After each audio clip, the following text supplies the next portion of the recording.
Hey, what's happening? You're with Ben and Lil Frankie Boy Jr. from the band BLAENAVON from London, UK, and you're listening to Recess with Spinelli.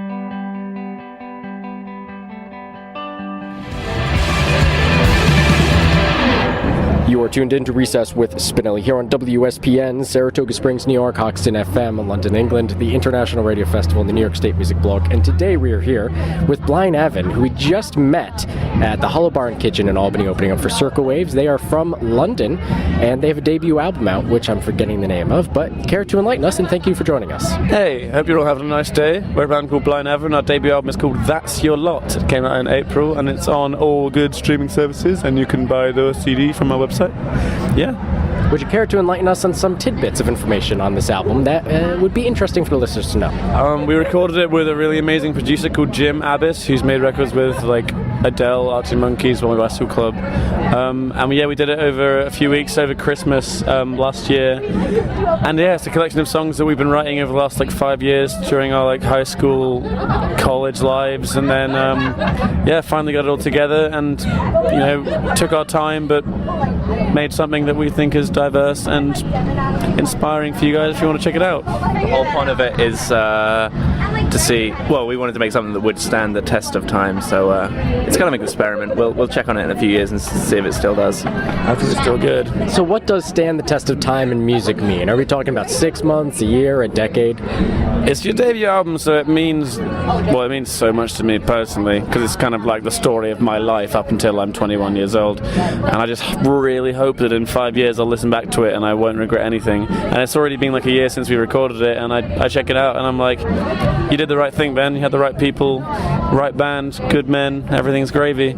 So yeah, I hope it stands like that for other people. I want people to be downloading the .rar file of this in 15 years. Well, actually, you know what strikes me as interesting? Looking at a lot of college kids nowadays, especially in college radio, they don't pirate their music. They just stream it straight from Spotify, which I found interesting. They don't have time to pirate music anymore. People don't believe in files anymore. What's a file? If I send someone a Word document, they say, how do I open it? Give me 3 years ago, it's easy money. Yeah. But yeah, now they just want to stream it, so it means that they need to have Wi-Fi or a really good cellular plan wherever they go. But we are all about files. Yes. I love it. Sorry, we very much like it. So on the musical aspect, have you guys noticed a difference in sales then, or just how your profit comes in either from Spotify or digital downloads or CDs? Or we looked at how many records we sold in the first week when it was we were running around the country promoting it. We did an acoustic tour, and we selling records then. But now if we're trying to work out if we're doing okay, we see how many people stream it on Spotify and Apple Music. That's the numbers. You check that out, and it's a really, really convenient way to see how you're doing, and also to review yourselves against your contemporaries and see if they have more streams than you. Actually, that also, going back to the music being timeless or lasting the test of time, I feel like with Spotify, or at least online streaming, music seems to have a shortened shelf life, whereas if you bought a physical CD... Yeah. It's really difficult the way it works in the charts. I'm sure it's the same here.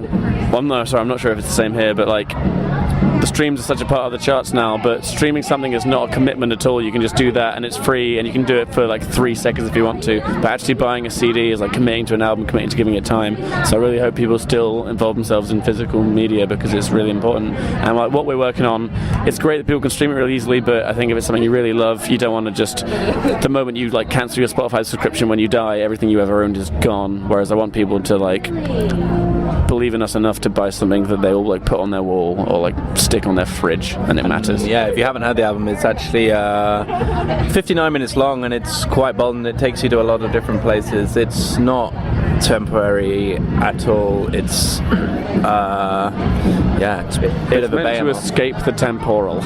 Yeah. We are the anti-movement of the temporary age. But it's interesting to see, because in our most played songs on Spotify, whatever, it's our singles that are on playlists and stuff, and then it's the songs at the start of the album, because a lot of people don't have long attention spans. They just listen to the start, and the tracks at the end of the album, they're the ones I want people to really care about a lot. Fewer people are hearing it, because you listen to half an album and then you go to work or whatever.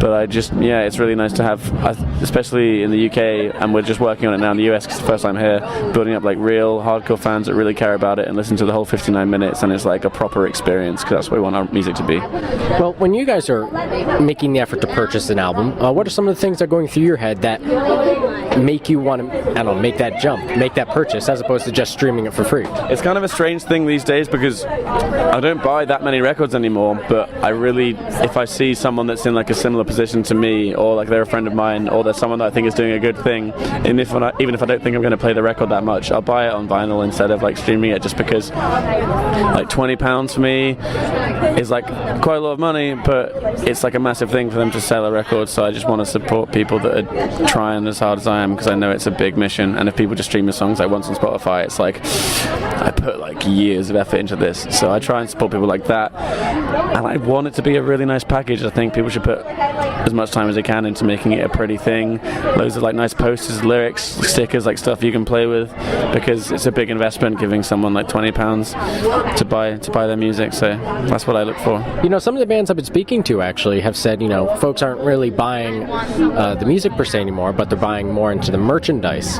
So they're buying more into the memory of the concert rather than the music. Which is cool, because like you come to our show, you've already got our album like on your streaming thing or whatever, but like you want the memory, you want the t-shirt, you want the signed set list or whatever. It's like a way to remember it, which is great, which is why live music is such an important thing, because you can't stream that kind of experience. So I hope people keep going for it and coming to our shows, you know. Yeah, I mean, live music is just a very different form from recorded music, and people are in a totally different environment when they're at a concert to when they're listening to, I don't know, their headphones, you know. It's totally different, so we do treat it really differently, and we make our songs, I don't know, work a bit better for the stage. We try so much to be so sincere and put on such a good show every night, no matter what it's like, because there might be like 5 kids. Like we got some shows on the West Coast, we're doing Portland and Seattle, and it's our first time here, so it's like only like super hardcore fans that are going to come down, and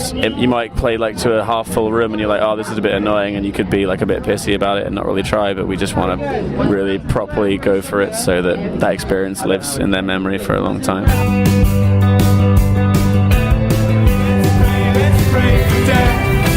I think you guys said that you were just out of college, is that right? Or recently out? When I say college, I mean like that's what we call high school. So like we studied until we were, how old are you when you finished? 18, 19, and then we've been like, doing music professionally, like that's our career ever since then. We're 21 now, so it's been a few years we've toured the UK like really extensively, and we're kind of learning about how important that is. Like you go to the same city like 5 times, and then it's the 5th show that it's crazy and fans really care about it, and they appreciate that you keep giving them your time and coming back to it. So we're looking forward to doing that in the US, but you know, it's finding the time. Yeah, it does, but it's been really good so far. You know, been pretty surprised actually about how well it's been on our first run of the US. Yeah, people like, we've never been to Albany before, and there are people like hanging out in the bar like hours before we play, like waiting for us to go on and like asking us to sign stuff that we've never even seen in our lives. I actually met a couple earlier that we did a session with a thing in the UK called Mahogany Sessions. We did a song called Prague with them, and I met a couple earlier that they weren't dating at the time, and he played our acoustic version of Prague, and then ever since then they've been dating. That's like their romantic song. That's quite a lot of time of dating as well. Yeah, that was like 4 years ago, so that's really sweet. When someone tells you a story like that, it's like, shit, what I'm doing is changing people's lives in some way, and that's pretty amazing. Now, actually, going back to some of the specifics about college in the UK, the last couple of years of high school, that's when you specialized, right? Yeah, that's how it works. Did you guys specialize in music then, or was this something completely different? Not at all. I actually tried really hard to keep music as my like passion outside of college. I was really into a lot of things. I was really into maths and German, actually. I was going to go to university and study German.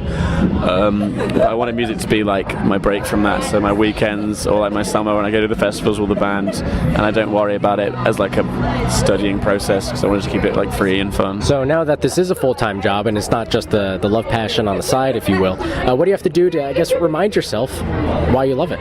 Well, I had this tonight, like, you do some shows and you're like, oh, we played quite well and I did my job properly and people were entertained. And then tonight I just looked at my 2 best friends that were on stage with me and I was like, this is funny that this is our job. What on earth is going on? Yeah, we've lucked out. It's hilarious. We're like playing music that we wrote, sort of not thinking about it, to people that care. And I just wanted to have a nice time, like dance around and enjoy it, which like you can forget that it's really really fun to play a gig. When you do it so often, you can forget that it's fun. And like tonight in Albany, I kind of really realized that it's a really cool thing to be able to do with my time. Actually, let's touch upon the band name really briefly, because I was talking to you before we did the interview, and you said it has to do with a Welsh name of sorts, after I mistook the feathers on your shirt for being from London, and apparently they're from Wales. Yeah, BLAENAVON is a town in Wales, and we named the band after it because it just was a really lovely looking word. And interesting story, actually, we recently went to the town of BLAENAVON, which is really small.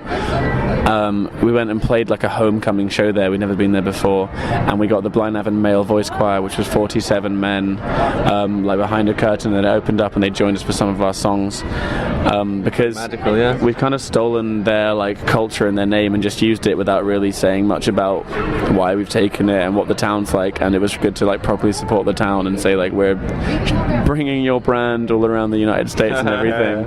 And then we went back to the homecoming show and it was amazing, and like all the people from the town were like, really strange that you've named your band after our town, but thank you, it's great. So yeah, it was like a really exciting thing. It was like in the newspapers and stuff. There was other good things happening.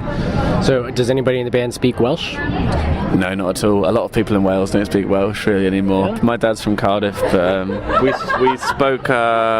We didn't speak, but we played the Welsh national anthem on rock guitars, genre rock, and it was pretty gnarly. I think that's the closest we got to speaking Welsh. Is there anything else you want to leave with the audience that you think they should know about the band, and or your future performances coming up in either New York in the future or in London in the future?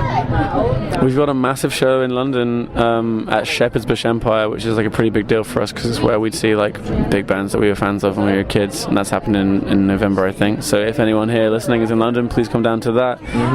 But if not, check out our album. It's called That's Your Lot. It's 59 minutes long. If you can give it an hour of your time to hear everything we're working on for our lives, really appreciate it. Well, thank you so much for joining me today, guys. Thanks very much for having us. yeah. It was nice, dude.